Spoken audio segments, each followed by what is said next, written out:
Hello friends, welcome to our channel. வாங்க sweet corn எப்படி செய்கிறேன்னு பார்க்கலாம். ஒரு ஸ்வீட் கார்ன் எடுத்துகிட்டு தோல்லாம் உரித்து நான் எடுத்து வச்சுருக்கேன். இதை ரெண்டு தான் நம்ம உடச்சிட்டு இல்லைனா கட் பண்ணி வச்சுட்டு கொஞ்சம் கொஞ்சமாக உரித்து எடுத்துக்கலாம்.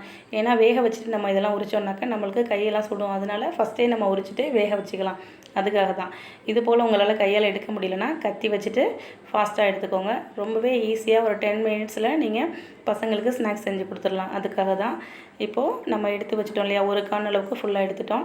இதை வந்துட்டு ஸ்டவ் ஆன் பண்ணிவிட்டு ஒரு பாத்திரத்தில் 1/2 லிட்டர் அளவுக்கு தண்ணி வச்சுருக்கேன். அது லைட்டாக சூடாகட்டும். அதுக்கப்புறமா நம்ம எடுத்து வச்சுருக்கோம் இல்லையா கார்ன், அதை போட்டு ஒரு 5 மினிட்ஸ் வேக வச்சுக்கலாம். நல்லா வெந்ததுக்கப்புறமா 5 மினிட்ஸ்லேயே வெந்துருச்சு இல்லையா, அதை எடுத்து ஒரு பவுலுக்கு நம்ம மாற்றிக்கலாம். அந்தளவுக்கு கலர் வந்துருச்சு பார்த்தீங்களா. இப்போதைக்கு நம்ம எடுத்து எல்லாத்தையும் சேர்த்துக்கலாம். தண்ணிலாம் வடிகட்டிட்டு சேர்த்துட்டு ஒரு 1/4 ஸ்பூன் அளவுக்கு பெப்பர் தூள் போட்டிருக்கேன். அதுவே போதுமானது. அதுக்கப்புறமா இது மிளகாத்தூள் நான் எடுத்து வச்சுருக்கேன். அது ஒரு 1/4 ஸ்பூன் போதும்.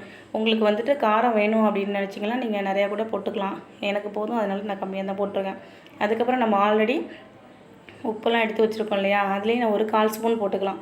1/4 ஸ்பூன் போட்டுக்கலாம். இல்லை உப்பு உங்களுக்கு ஜாஸ்தி வேணால் நிறையா போட்டுக்கலாம். நெய் வந்து நான் எடுத்து வச்சுருக்கேன். அது ஒரு 1/4 ஸ்பூன் போட்டுக்கலாம். நீங்கள் பட்டர் இருந்தால் கூட சேர்த்துக்கலாம். ஓகேவா. எல்லாத்தையும் சேர்த்துட்டு ஒன்றா மிக்ஸ் பண்ணுங்கள்.